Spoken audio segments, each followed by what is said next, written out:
कि शायद आज शादी के 7 दिन बाद ही सही उसकी सुहागरात मुकम्मल हो जाए। वही सुहागरात जिसे नेहा का पति सारांश अब तक किसी न किसी बहाने से टालता आया था।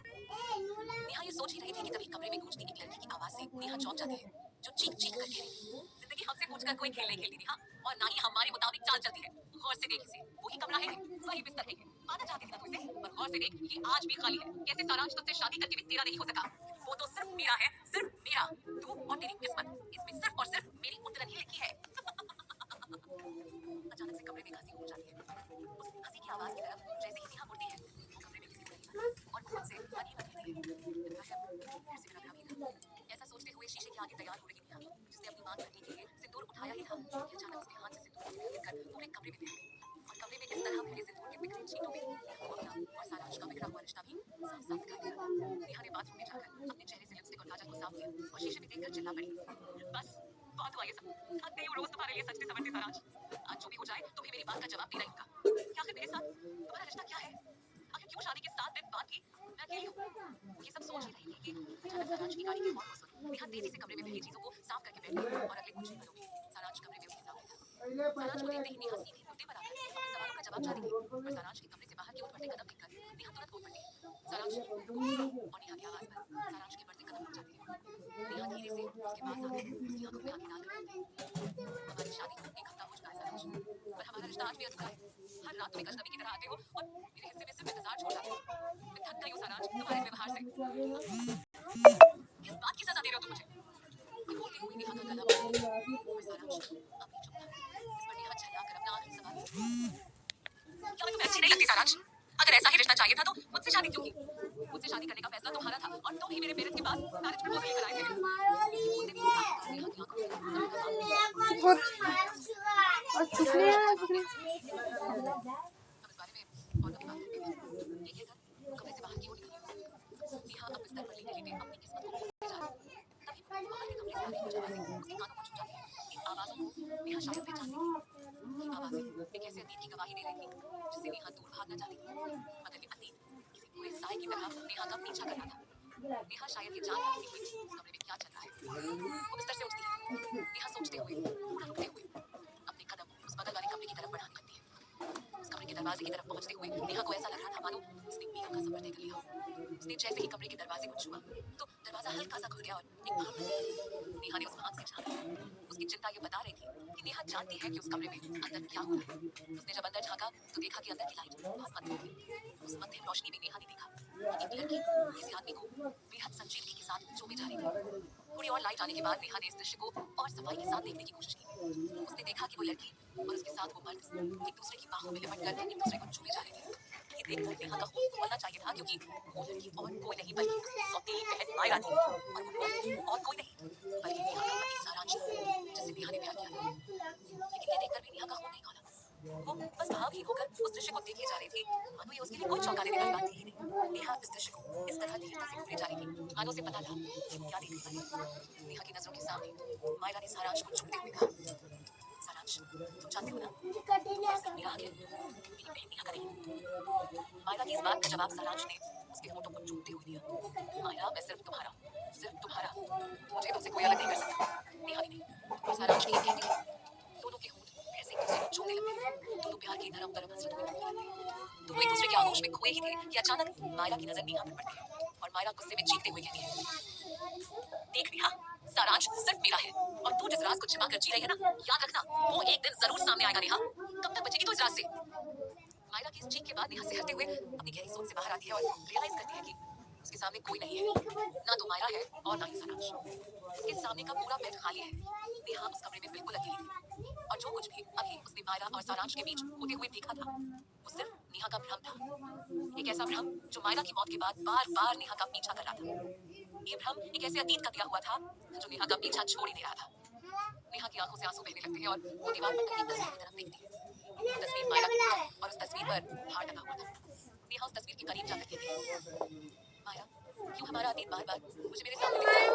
आखिर क्यों है तुम्हें हमेशा सारांश के बहुत करीब महसूस करती हूँ? क्यों रखो मुझे भी लगता है कि रख। मैंने तुम्हारे सारांश को तुमसे छीना है? मैं जानती हूँ कि तुम अब हमारे बीच नहीं हो। तुम्हारे गुजरने के बाद भी आखिर क्यों तुम्हारी एक एक बात मेरे कानों में गूंजती है? अतीत में जो कुछ भी हुआ था उसमें मेरी कोई गलती नहीं थी मायरा। काश तुम मुझे सुन पाती। न जाने हर कोई मुझे क्यों कसूरवार समझता है, पर जो हुआ उसमें मेरी कोई गलती नहीं थी मायरा, कोई गलती नहीं थी। इतना कहते ही नेहा फूट फूट कर रोने लगती है और खुद से बोलती है, जो भी हुआ मायरा वो हम दोनों के बीच ही एक राज की तरह दफन हो जाएगा। मैं तुम्हारा राज कभी बाहर नहीं आने दूंगी। दरअसल सारांश नेहा की बहन मायरा से बहुत प्यार करता था। मायरा भी सारांश से बहुत प्यार करती थी। दोनों एक दूसरे से शादी करने वाले थे। एक कार एक्सीडेंट में मायरा की मौत हो गई। मायरा की मौत के बाद सारांश टूट सा गया था।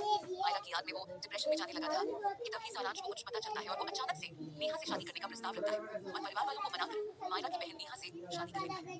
दूसरी ओर सारांश से शादी होना नेहा के सपने का पूरा होने जैसा था, क्योंकि नेहा सारांश से पिछले 15 सालों से प्यार करती आई थी। वो उसे पति बन चाहती थी, पर कभी अपने मन की बात जुबान पर नहीं लाई, क्योंकि सारांश मायरा से प्यार करता था और इसीलिए नेहा ने कभी अपने प्यार का इजहार नहीं किया था। पर दूसरी तरफ सारांश, जिसने खुद अपनी मर्जी से नेहा से शादी करने का प्रस्ताव रखा था, वो शादी के बाद भी नेहा से दूर दूर रह रहा था। आखिर क्यों सारांश नेहा को ये सजा दे रहा था? आखिर क्यों नेहा मायरा की तस्वीर से ये बार बार कह रही थी कि उसकी कोई गलती नहीं थी? क्या वाकई नेहा ने सारांश को मायरा से नहीं छेड़ा था? और मायरा का वो कौन सा राज था जो नेहा ने छिपा कर रखा था? या फिर ये कोई इल्जाम था जो नेहा पर जबरदस्ती मर दिया गया था? अगली शाम नेहा घर में किसी को बिना बताए शहर के बाहर सीसाइड रोड की तरफ निकल पड़ी। वही रोड जिस पर नेहा ने मायरा के साथ एक आखिरी मुलाकात की थी। इस रोड पर मायरा के साथ नेहा की कई यादें जुड़ी थी, जिसे आज भी याद करके नेहा कभी खुशी से रोमांचित हो जाती है और कभी सिहर जाती है। पर नेहा फिलहाल किसी भी लम्हे को याद नहीं करना चाहती थी, इसीलिए उसने गाड़ी को रेस देते हुए म्यूजिक चेंज कर दिया। लेकिन जैसे उसने म्यूजिक चेंज किया, अगले ही पल अचानक नेहा ने गाड़ी का ब्रेक लगाते हुए साइड में रोक दिया। नेहा के ऐसा करने के पीछे की वजह थी कार के अंदर बज रहा गाना, लग जा गले कि फिर ये हंसी रात होना, शायद इस जन्म में फिर मुलाकात होगा। ये सुनते ही मायरा, जिसके बारे में फिलहाल नेहा सोचना भी नहीं चाहती थी, फिर उसी के बारे में सोचने लगी। मायरा ने अपने और सारांश के रिश्ते के बारे में बताते हुए नेहा को कहा था, ये ना मेरा फेवरेट सॉन्ग है नेहा। इस गाने की फील ऐसी है मानो एक एक शब्द बस मेरे और सारांश के लिए लिखा गया। पता है जब भी सारांश साथ होता है ना जी चाहता है ना उसका साथ छूटे और ना कभी याद। ये बात मायरा ने नेहा से तब कही थी जब नेहा को पहली बार पता चला था मायरा और सारांश एक दूसरे से प्यार करते हैं। और ये सुनते ही नेहा की जिंदगी में एक खामोश तूफान आ गया था, क्योंकि मायरा ही नहीं बल्कि नेहा भी बचपन से सारांश से ही प्यार करती थी। पर जब मायरा ने अपने और सारांश के बारे में नेहा को बताया कि वो सारांश से कितना प्यार करती है, तो नेहा ने सिर्फ मायरा की खुशी के लिए अपने बचपन के प्यार को अपने सीने में एक राज की तरह दफन कर दिया। उस गाने के बाद और मायरा की यादों में नेहा को अंदाजा ही नहीं हुआ कि नेहा की कार अब सी साइड के उस रोड पर पहुंच चुकी थी जहां नेहा मायरा की मौत से पहले उससे आखिरी बार मिली थी। कुछ देर तक उस रोड को घूरने के बाद नेहा उस रोड की ओर आगे बढ़ती है, तभी एक आवाज पर उसके कदम रुक जाते हैं। वो आवाज किसी और की नहीं बल्कि रोती हुई मायरा की थी, जो बोल रही थी कि तूने मेरे साथ अच्छा नहीं किया नेहा, तूने मेरे साथ बिल्कुल अच्छा नहीं किया। अपनी मरी हुई बहन मायरा के साथ उस आखिरी मुलाकात को नेहा ठीक अपने सामने महसूस कर रही थी, मानो वो पुराने लम्हे किसी फिल्म की तरह उसकी आंखों के सामने दोबारा चल रहे थे। ये सुनते ही नेहा धीमे से बोल पड़ी, ये तुम मुझसे कह रही हो मायरा? जो तुम करने जा रही हो अगर किसी को पता चल गया तो मालूम है क्या होगा? ये सुनकर मायरा की आंखों में मिन्नतों का भाव उतर गया।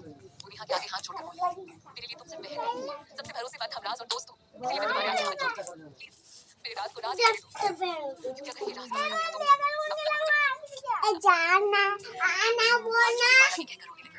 पर दूसरी ओर मायरा की इस बात पर नेहा पलट कर बोलती है, राज, देखो तुम्हारे इस राज के कारण हम सब बर्बाद हो जाएंगे, सबकी जिंदगियां एक झटके में बर्बाद हो जाएंगी।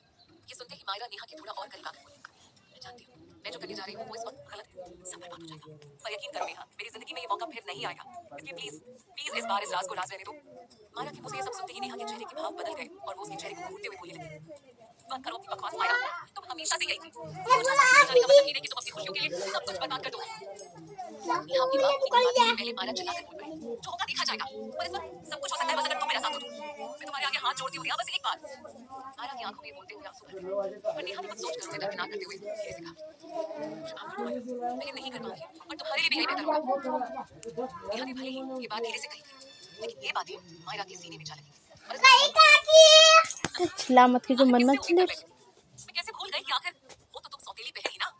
इधर मायरा जो अपने लफ्ज पूरे कर ही पाई थी कि एक जोरदार तमाचा उसके गालों पर पड़ा और अगले पल पूरे माहौल में सन्नाटा पसर गया। वो थप्पड़ नेहा ने गुस्से में मायरा को मारा था। थप्पड़ पड़ते ही मायरा चीख कर कुछ कहना चाहती थी, लेकिन नेहा ने ठीक उसी वक्त अपनी आंखों को बड़ा करते हुए मायरा से कहा, सौतेली, तुम्हारी हिम्मत कैसे हुई ये शब्द अपनी जुबान पर लाने की, जो आज तक मैंने कभी नहीं कहा, लेकिन तुमने मुझे मजबूर किया मायरा। रंग मैंने नहीं तुमने दिखाया है अपने खून का। मैं कभी नहीं कहना चाहती थी, पर आज कहूंगी कि सौतेली मैं नहीं तुम थी तुम। नेहा ने उस दिन जो मायरा के गाल पर थप्पड़ मारा था उसकी गूंज से आज भी नेहा सिहर गई और एकाएक उस पूरे सपने से बाहर आई।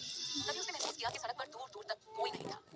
सन्नाटे में वो खुद की ही यादों में उस दिन की बातों को महसूस कर रही थी। ये सिर्फ उसकी यादें थी जो उसे आज भी टीस की तरह महसूस हो रही थी। अगले ही पल अपनी आंखों को पोंछते हुए नेहा अपनी कार के अंदर वापस जाती है और गाने को बंद करते हुए खुद से पिता की मौत से पहले जो राज मुझे पता चला था पानी दे किसी को पता ना हो। वो ये सब सोच ही रही थी कि अचानक उसका फोन बज गया। सारांश की मां नीता सिंह या नेहा की सास का था। नेहा ने फोन उठाते ही कुछ कहना चाहा, लेकिन अचानक नीता बोल पड़ी, कहाँ हो तुम नेहा? बेटा जल्दी घर आओ। ये बोलते ही उन्होंने फोन डिस्कनेक्ट कर दिया। फोन रखते ही नेहा ने तुरंत अपनी कार स्टार्ट की और तेजी से घर की ओर रवाना हुई। अगले कुछ देर वो यही सोचने लगी कि आखिर कोई तो है जिसे मेरी परवाह है, वरना इस दुनिया में तो मैं शायद किसी के लिए एग्जिस्ट ही नहीं करती। ये सब सोचते सोचते वो आखिरकार घर पहुंच गई, जहां नेहा की सास पहले से ही उसके इंतजार में बैठी थी। उसके घर में घुसते ही उन्होंने प्यार भरे स्पर्श से नेहा का माथा चूमते हुए कहा, कितना किस्मत वाला है सारांश जो उसे तुम जैसी लड़की मिली।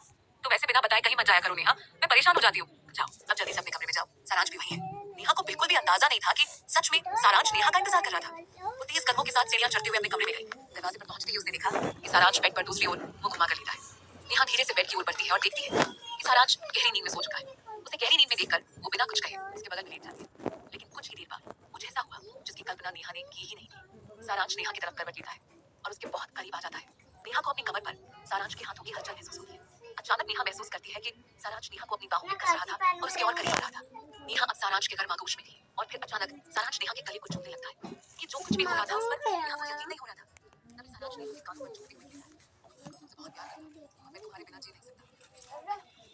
सारांश की बात सुनकर नेहा के दिल की धड़कन तेज हो जाती है और जैसे वो खुद को सारांश को सौंपने वाली होती है कि अचानक से सारांश फिर से नेहा के कानों में कहता है, ये तुम नेहा हो, मैं जानता हूँ तुम ही मेरी माया हो। तुम्हारे गले में ये जो लॉकेट है ये इस बात का सबूत है कि तुम नेहा नहीं माया हो। आई लव यू नेहा, मेरा मतलब आई लव यू माया। और इतना कहते ही सारांश संजीदगी से नेहा को चूमने लगता है। मगर सारांश की बातों को सुनकर नेहा के होश उड़ चुके थे। नेहा मन ही मन सोच रही थी, सारांश कहना क्या चाहता है? सारांश ने आखिर मायरा का नाम क्यों लिया? सिर्फ दुनिया के लिए मैं नेहा हूं का मतलब क्या है? मां के लिए नेहा हूं और मेरे लिए सिर्फ मायरा। और ये कहकर सारांश ऐसे चुप हो जाता है जैसे गहरी नींद में चला गया। और पास में लेटी नेहा खुद से कहती है, सारांश आखिर कहना क्या चाह रहा है? ये सोचते सोचते कब सुबह हो गई उसे पता ही नहीं चला। बीती रात उसके साथ जो कुछ भी हुआ उससे न केवल नेहा के मन को चोट पहुंची थी बल्कि उसके शरीर के कई हिस्सों में दर्द हो रहा था। सुबह उठकर वो जल्दी से फ्रेश होकर तैयार होने लगी कि तभी उसकी नजर सारांश की अलमीरा पर गई, जिसका दरवाजा हल्का सा खुला हुआ था। नेहा ने उठकर अलमीरा के दरवाजे को बंद करने के लिए हैंडल पुश किया ही था कि अचानक एक डायरी से कुछ तस्वीरें गिरने लगी। वो नीचे झुककर बिना देखे उन्हें वापस डायरी में डाल लेगी कि अचानक उस पर कुछ लिखा देखकर उसके होश उड़ गए। ये कैसे हो सकता है? नहीं, सारांश मेरे साथ ऐसा कैसे कर सकता है? ये तो साजिश है। आखिर कौन सा ऐसा राज है जो सिर्फ मायरा और नेहा ही जानते थे? आखिर सारांश की डायरी में नेहा ने ऐसा क्या